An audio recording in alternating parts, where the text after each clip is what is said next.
नमस्कार दोस्तों, मेरा नाम है संदीप और आप सभी का वेलकम है नथिंग इम्पॉसिबल के यूट्यूब चैनल पर। आशा करता हूं कि आप सभी बहुत ही अच्छे होंगे। और आज की इस वीडियो में हम लोग यूजीसी नेट फर्स्ट पेपर में टीचिंग एप्टीट्यूड से एक महत्वपूर्ण टॉपिक को डिस्कस करने वाले हैं, जिसका नाम है शिक्षण विधियां। यानी कि शिक्षण की कई सारी विधियां होती हैं, उन विधियों को हम डिस्कस करने वाले हैं। कौन कौन सी विधियों का इस्तेमाल जो है शिक्षण में किया जाता है, और इसको बहुत ही डिटेल में समझने का प्रयास करेंगे। इसलिए आप सभी से हम्बली रिक्वेस्ट है कि वीडियो को स्टार्टिंग से लेके एंड तक देखिएगा, ताकि इसके बीच में जो भी तथ्य आपको बताया जाए वो अच्छे तरीके से समझ में आ जाए। इसके साथ ही साथ एक बात और है कि आप सभी को यह भी पता है कि आप सभी का एग्ज़ाम डेट जो है आ चुका है। मई में आपका एग्ज़ाम कंडक्ट होगा यूजीसी नेट का, और इसका फॉर्म भी अभी फिलअप हो रहा है। तो आपने अभी तक फॉर्म नहीं भरा है तो फॉर्म जल्दी से जल्दी भर लीजिए। और चूंकि आपके पास टाइम बहुत कम है, तो आपको इतने 2 से ढाई महीने के बीच में अपनी तैयारी को एकदम बेहतर कर लेनी है, ताकि आप एग्ज़ाम में जब बैठो तो कोई भी क्वेश्चन आपके सामने है तो ऐसा ना लगे कि ये क्वेश्चन मुझे नहीं आता, मैंने इसके बारे में नहीं पढ़ा है। चाहे आपके पास कितना भी समय का अभाव है, लेकिन आप इतना मेहनत करिए कि एग्ज़ाम आपका बहुत ही आसानी के साथ क्लियर हो जाए। तो मैं प्रयास करता रहूँगा कि आपको जितना ज़्यादा से ज़्यादा हेल्प कर पाऊँ, चाहे कंटेंट से रिलेटेड या इसके साथ कोई भी अगर आपको हेल्प चाहिए तो आप कमेंट बॉक्स में बता सकते हैं। तो चलिए फ्रेंड, टॉपिक को स्टार्ट करते हैं और डिस्कस करते हैं। तो मैंने जैसा कि बताया आप सभी को कि आज की इस वीडियो में शिक्षण विधियों के बारे में हम डिटेल में चर्चा करेंगे, जिसको इंग्लिश में टीचिंग मेथड्स भी कहा जाता है। तो पहले शिक्षण विधियों के बारे में हम समझ लेते हैं कि शिक्षण विधियाँ आखिर होती क्या हैं। तो देखिए, यहाँ पर बताया जा रहा है कि इग्नासियो एस्ट्राडा ये एक विचारक हैं। इनके अनुसार बताया जा रहा है कि यदि शिक्षार्थी शिक्षक द्वारा पढ़ाए जाने वाले ढंग या विधि से नहीं समझ पाता, तो शिक्षक को चाहिए कि वह शिक्षण के लिए वही विधि अपनाए जिससे शिक्षार्थी समझ में पाए।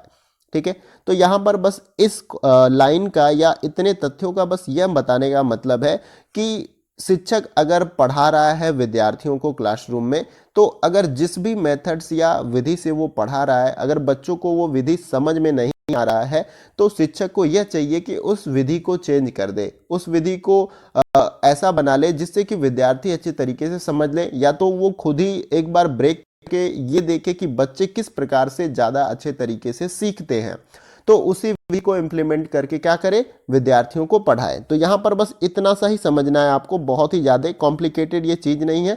आई होप कि आपको अच्छे से समझ में आ गया होगा। यहाँ पर यही बताया जा रहा है कि अगर शिक्षक पढ़ा रहा है विद्यार्थियों को, तो विद्यार्थियों को अगर वह विधि समझ में नहीं आ रही है तो उस विधि को छोड़ देना चाहिए। शिक्षक को उस विधि को अपनाना चाहिए जिस विधि से विद्यार्थी अच्छे तरीके से समझता और सीखता हो सकता है टेक्स्ट फॉर्म में बच्चे अच्छे तरीके से नहीं समझते हैं, तो उनको प्रयास करना चाहिए कि मॉडल्स या प्रारूप या डायग्राम्स का इस्तेमाल करें, ताकि बच्चे अच्छे तरीके से सीखें। तो इस प्रकार से वो अपने टीचिंग्स विधि में चेंजेस ला सकता है। आइए आगे देखते हैं। इसमें देखिए, आगे यहाँ पर बताया जाए कि शिक्षण की निम्नलिखित विधियां होती हैं। कौन कौन सी होती हैं उनको पहले हम देख लेते हैं। पहली जो विधि है यहाँ पर बड़े समूह की शिक्षण विधियां, जिसको इंग्लिश में लार्ज ग्रुप मेथड्स भी कहा जाता है। एक एक करके मैं इसके बारे में डिटेल में आपको बताऊंगा। दूसरा जो है छोटे समूह की शिक्षण विधियां, जिसको इंग्लिश में स्मॉल ग्रुप मेथड्स कहा जाता है।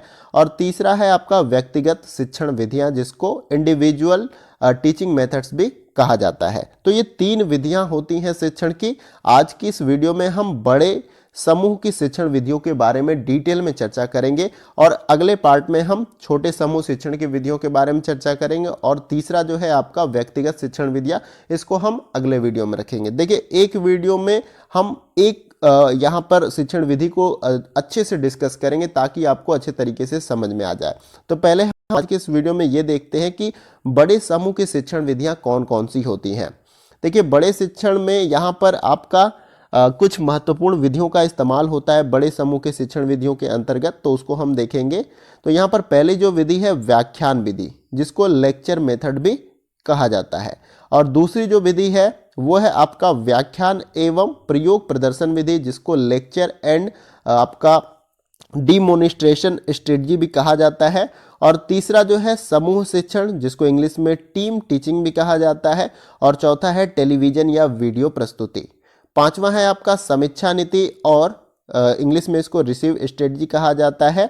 और छठवां है आपका प्रश्नोत्तर शिक्षण नीति। तो इस प्रकार से 6 महत्वपूर्ण विधियां हैं किसके अंतर्गत, बड़े समूह की शिक्षण विधियों के अंतर्गत। अब हम इसे एक एक करके डिटेल में समझते हैं। देखिए मैंने ऑर्डर वाइज आपको इसलिए बताया ताकि आपके दिमाग में ये चीजें क्लियर रहे कि बड़े समूह शिक्षण विधियों के अंतर्गत कौन कौन सी विधियां होती हैं, ये माइंड में हो जाए। अब इनको एक एक करके डिटेल में समझते हैं। देखिए यहाँ पर मैं पहले स्टार्ट करूंगा। पहले विधि जो है आपका व्याख्यान विधि, मैंने यही बताया था आपको। देखिए ये जो विधि होती है आपकी, जो वो अध्यापक केंद्रित होती है, यानी कि टीचर सेंटर्ड मेथड होता है पूरी तरह से। और इसमें जो हमारी पहली विधि है उसको देखते हैं हम, व्याख्यान विधि को। तो हम पहले इसमें व्याख्यान विधि को देखने वाले हैं। ये जो विधि है आपका बड़े समूह के शिक्षण विधियों के अंतर्गत आती है और इसको समझते हैं हम। तो यहाँ पर देखिए व्याख्यान विधि में बताया जा रहा है, जिसको इंग्लिश में लेक्चर मेथड्स भी कहा जाता है। तो व्याख्यान विधि को अधिक प्रभावी बनाने के लिए निम्न 3 कारकों पर विचार किया जाना चाहिए। देखिए पहला क्या है, तैयारी। यहाँ पे टाइप में मिस्टेक है, तैयारी, प्रस्तुति और मूल्यांकन। देखिए व्याख्यान विधि बड़ी कक्षाओं में जो है इम्प्लीमेंट किया जाता है इस विधि को, जहां पे लेक्चर टीचर देता है और बच्चे जो है अच्छे तरीके से उन बातों को सुनते हैं और समझने का प्रयास करते हैं। देखिए इस विधि में बताया जाता है कि व्याख्यान का अर्थ, पहले आप समझ लीजिए कि व्याख्यान का अर्थ क्या होता है। तो व्याख्यान का अर्थ किसी भी पाठ्य वस्तु को भाषण के रूप में पढ़ाने से है, और इसमें छात्र निष्क्रिय रूप से सुनते हैं और इस विधि को उच्च स्तर की कक्षाओं के लिए उपयोगी माना जाता है। तो यहाँ पर देखिए एक तरफा टीचिंग होता है। अध्यापक केंद्रित में क्या होता है कि अध्यापक को केंद्र में रखकर टीचिंग की जाती है, यानी कि सब कुछ अध्यापक करता है, उसमें सामने जो भी विद्यार्थी हो किसी भी प्रकार का प्रतिक्रिया नहीं करता, वो बस सुनता है। व्याख्यान का मतलब लेक्चर देता है, कोई लेक्चर दे के लंबा क्या हुआ चला गया और बच्चों ने निष्क्रिय रूप से उस लेक्चर को सुना। तो यहाँ पर यही आपको समझना है। तो इसमें 3 चीजें महत्वपूर्ण होती है व्याख्यान विधि में। पहली है आपकी तैयारी, और दूसरा है प्रस्तुति, और तीसरा है मूल्यांकन।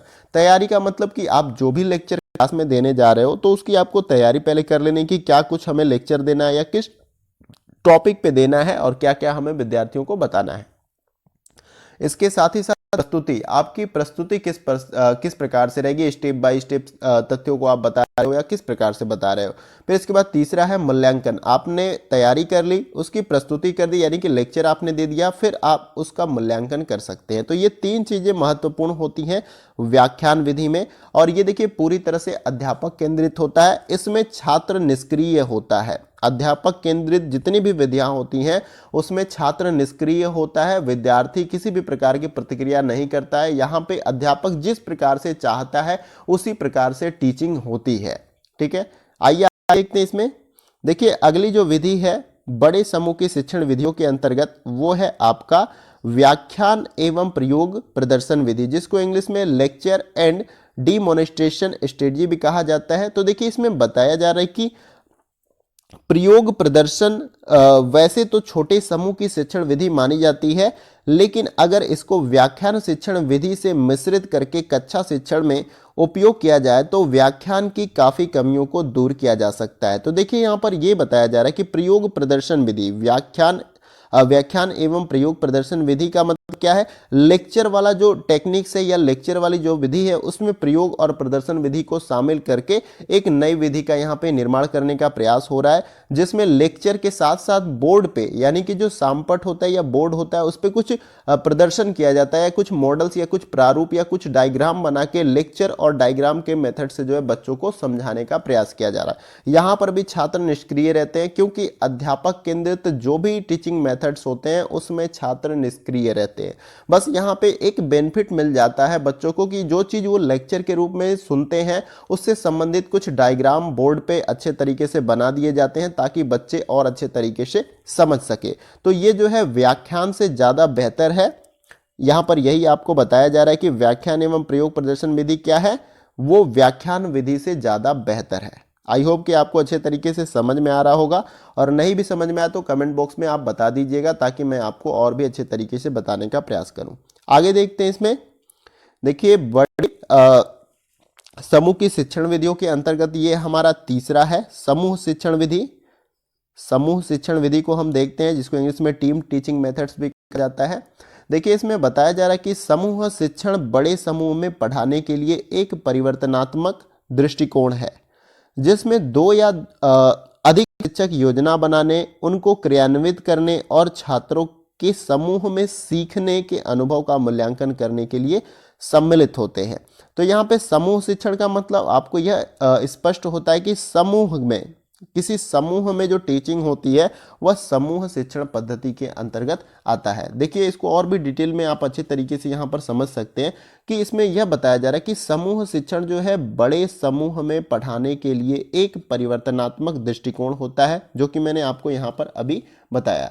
देखिए इसमें होता क्या है कि जैसे 2 या 3 शिक्षक कक्षा में एक ही समय पर अपने अपने विषयों का ज्ञान प्रदान करते हैं। एक शिक्षक प्रकरण के विषय में व्याख्यान देता है, यानी क्या कुछ प्रकरण होने वाला है, इसके साथ ही साथ सैद्धांतिक बातें करता है, और दूसरा शिक्षक उसके व्यवहारिक पक्षों की बात करता है, यानी कि उसको व्यवहार में क्या उसका यूज है उस सैद्धांतिक पक्ष का, दूसरा शिक्षक उसके बारे में बताता है, और तीसरा जो है समसामयिकी पहलुओं पर बात करेगा, यानी कि उनके मतलब हमारे समसामयिक जीवन में उसका क्या इस्तेमाल है या किस प्रकार से उसको हम इंटर रिलेट करके समझ सकते हैं। तो एक शिक्षक प्रकरण देता है, दूसरा जो है व्यवहारिक चीज़ों को बताता है उसके, और तीसरा समसामयिक पहलुओं के बारे में अवगत कराता है विद्यार्थियों को। तो ये समूह शिक्षण के अंतर्गत जो है यह कार्य होता है। तो आई होप कि आपको ये समझ में आ गया होगा कि समूह शिक्षण पद्धति में किस प्रकार से टीचिंग होती है। देखिए इसके लाभ क्या हैं, इसके बारे में भी आप समझ सकते हैं।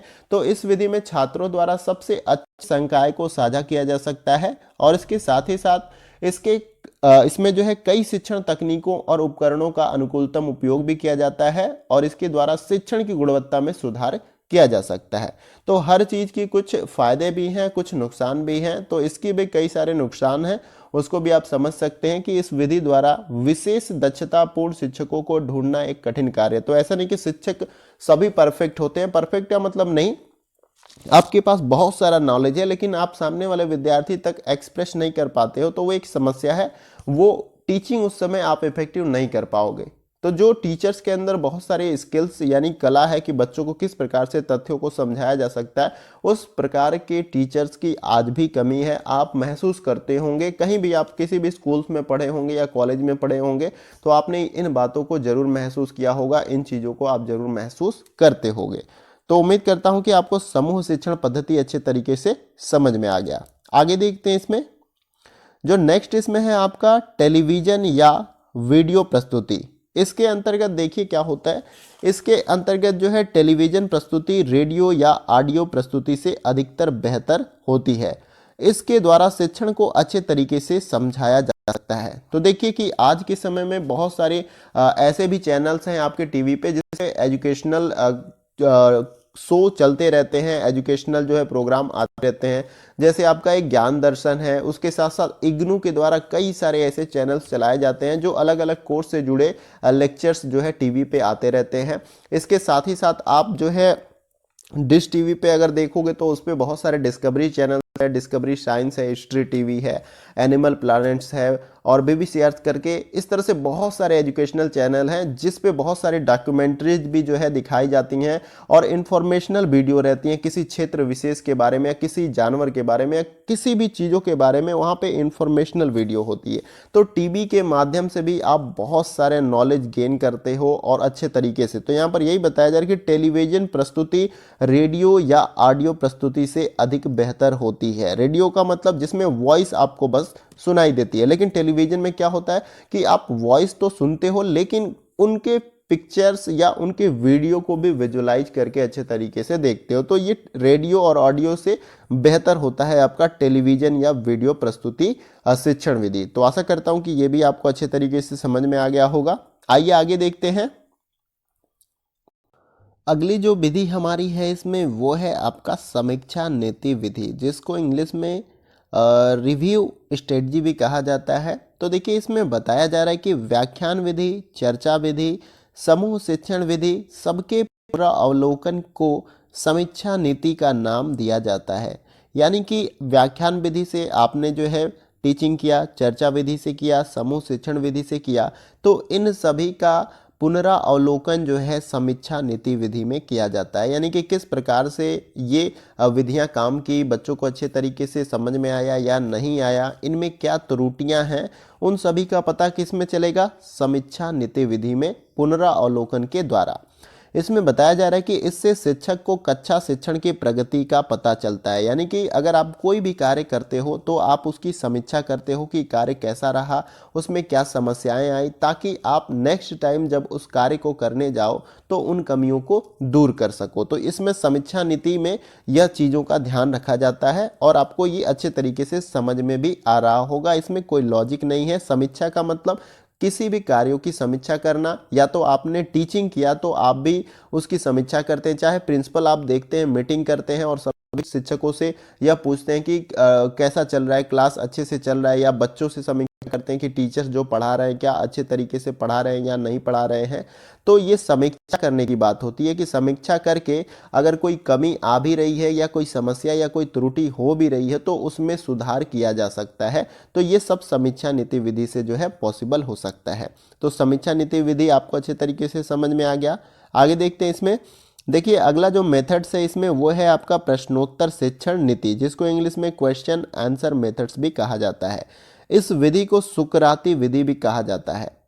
इसमें मुख्य 3 सोपान होते हैं। सोपान का मतलब स्टेप। पहला जो है प्रश्न निर्माण, उनका प्रस्तुतिकरण एवं छात्रों के माध्यम से ही नवीन ज्ञान देना, यानी कि आप क्लास में ही बच्चों से क्वेश्चन करते हो, किसी भी जिस टॉपिक को आप पढ़ा रहे हो, और वहीं पे प्रश्न बनते हैं कुछ और उनका प्रस्तुतिकरण होता है, और छात्रों के ही माध्यम से जो है आप उस टॉपिक को या उस तथ्य को क्या करते हो, समझाने का प्रयास करते हो। यानी कि आपने कभी कभी कोई टॉपिक आप पढ़ा रहे हैं, जैसे ज्योग्राफी का ही टॉपिक पढ़ा रहे हैं, कोई भी टॉपिक या पर्यावरण से जुड़ा टॉपिक पढ़ा रहे हैं, फॉर एग्जांपल जल चक्र से संबंधित एक टॉपिक पढ़ा रहे हैं कि जल चक्र क्या होता है। आप ऐसे ही क्वेश्चन बच्चे से पूछते हो तो आप उसको कई सारे एग्जाम्पल भी देते हो या उसके मन में क्वेश्चन क्वेरी आने की प्रयास करते हो कि कोई क्वेश्चन उनके मन में उठे ताकि हम उसका सॉल्यूशन दें या समाधान करें। तो वो पूछता है जल चक्र क्या होता है, तो जल चक्र के बारे में बच्चे को नहीं पता है, लेकिन यह एक जो है साइकिल है, यानी पानी कैसे वाटर वेपोरेट होके ऊपर जाता है, ऊपर से फिर से वर्षा की बूंदों के द्वारा बारिश होता है और स्थल मंडल पे गिरता है, फिर नदियों के द्वारा फिर समुद्र में आता है। यही स्टेप कई बार चलता है, तो ये एक जल चक्र यानी एक साइकिल हो जाता है जिसको हम जल चक्र कहते हैं। तो आप बच्चों को प्रश्नों के माध्यम से जो है वह ज्ञान देने का प्रयास करते हो। तो इसमें 3 स्टेप होते हैं, यानी 3 सोपान होते हैं। पहला तो प्रश्न निर्माण, यानी कि क्या प्रश्न होने वाला है, फिर उनका प्रस्तुतिकरण और छात्रों के माध्यम से ही उन ज्ञान को देना, उन ज्ञान को उनको पहुंचाना या उन ज्ञान को समझाना या तथ्यों को समझाना। तो यहाँ पर आपको ये क्लियर हो गया होगा कि प्रश्नोत्तर शिक्षण नीति किस प्रकार से कार्य करती है या प्रश्नोत्तर शिक्षण विधि किस प्रकार से कार्य होती है। देखिए यहाँ पर हमने कुछ महत्वपूर्ण विधियों को जो है समझने का प्रयास किया। किसके अंतर्गत? बड़े समूह की शिक्षण विधियों के अंतर्गत। मैंने आज के वीडियो में आपको शिक्षण के विधियों के बारे में बताया कि शिक्षण विधि क्या होती है, उसके साथ कौन कौन सी शिक्षण विधियां हैं। बड़े समूह की शिक्षण विधियां बताया था मैंने, दूसरा बताया था छोटे समूह की शिक्षण विधियां, और तीसरा मैंने बताया था व्यक्तिगत शिक्षण विधियां। तो आज के इस वीडियो में हमने बड़े समूह की शिक्षण विधियों के बारे में चर्चा किया, जिसमें हमने व्याख्यान विधि, व्याख्यान एवं प्रयोग प्रदर्शन विधि, समूह शिक्षण विधि और टेलीविजन या वीडियो प्रस्तुति विधि और समीक्षा नीति और प्रश्नोत्तर शिक्षण नीति विधि को जो है समझने का प्रयास किया। देखिए ये जितनी भी विधियां हैं, बड़े समूह की शिक्षण विधियां, ये बड़ी कक्षाओं के लिए उपयोगी हैं, न कि छोटी कक्षाओं के लिए। इसलिए इस विधि को अध्यापक केंद्रित पद्धति भी कहा जाता है। अध्यापक केंद्रित का मतलब अध्यापक को केंद्र में रखकर, यानी अध्यापक जैसा चाहेगा उसी तरह से पढ़ाएगा, उसमें किसी भी प्रकार का मॉडिफिकेशन या कुछ भी चेंजेस वो लाने का प्रयास नहीं करेगा। अध्यापक केंद्रित में यही होता है। लेकिन शिक्षार्थी केंद्रित में यह होता है कि बालक जैसे सीखना चाहता है, बालक अगर चित्र के माध्यम से सीखना चाहता है तो उसको चित्र के माध्यम से सिखाना पड़ेगा, वो सुनकर सीखना चाहता है तो आपको बोल के सिखाना पड़ेगा, वो करके सीखना चाहता है तो आपको करके सिखाना पड़ेगा। यही है शिक्षार्थी केंद्रित पद्धति। लेकिन अध्यापक केंद्रित पद्धति में ये सब बातें नहीं होती है। यहाँ पे टीचर जैसा चाहेगा बच्चों को वैसे ही सीखना पड़ेगा, वो अपने अंदर किसी भी प्रकार का चेंजेस लाने का प्रयास नहीं करता है अध्यापक केंद्रित में। और ये पद्धति या ये विधियां जो हैं बड़ी कक्षाओं में बहुत ही ज़्यादा हेल्पफुल है, न कि छोटी कक्षाओं में। तो छोटी कक्षाओं के लिए शिक्षार्थी केंद्रित ज़्यादा बेहतर विधि होती है, उन का इस्तेमाल करना चाहिए। लेकिन अध्यापक केंद्रित पद्धति जो है अब बड़ी कक्षाओं के लिए ज़्यादा बेहतर है, क्योंकि वहाँ पे बहुत सारे विद्यार्थी होते हैं और उन विद्यार्थियों तक एक समय में बहुत सारे तथ्यों को पहुँचाने के लिए विधि ज़्यादा कारगर है। तो आशा करता हूँ कि ये सब कुछ आपको अच्छे तरीके से समझ में आ गया होगा। शिक्षण विधियाँ क्या होती हैं, मैंने उनके जितने भी प्रकार हैं तीन महत्वपूर्ण उसको मैंने बताया, और इसमें बड़े समूह की शिक्षण विधियों को डिटेल में समझाने का मैंने प्रयास किया। इसके बाद भी अगर आपको कुछ समझ में नहीं आता, जो भी मैंने पढ़ाया, जो भी बताया, तो आप कमेंट बॉक्स में बता सकते हैं।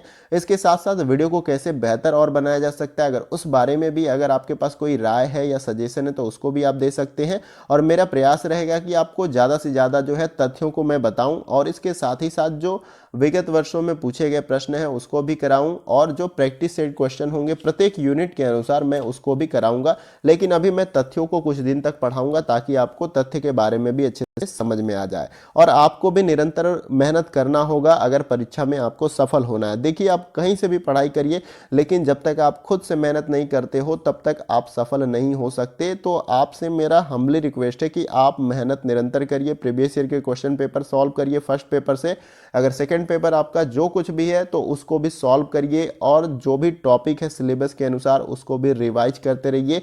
अगर कहीं डाउट भी आता है, कुछ समस्या होती है, तो आप कमेंट बॉक्स में पूछिए। मैं निरंतर आप सभी की मदद करने के लिए हमेशा प्रयास करता रहूँगा, क्योंकि मेरा उद्देश्य एक है कि मैं मैक्सिमम लोगों की मदद करूँ, ज़्यादा से ज़्यादा हो सके। तो आपको कोई समस्या हो तो कमेंट बॉक्स में बताइए, और किसी भी टॉपिक पे अगर आपको स्पेशली अगर वीडियो चाहिए तो उसको भी बताइए। मैं प्रयास करूंगा कि उस टॉपिक पे भी वीडियो बनाऊं। तो आज के वीडियो में बस इतना ही, और फिर मिलते हैं नेक्स्ट वीडियो में कुछ और महत्वपूर्ण टॉपिक और तथ्यों के साथ। तब तक के लिए जय हिंद, जय भारत।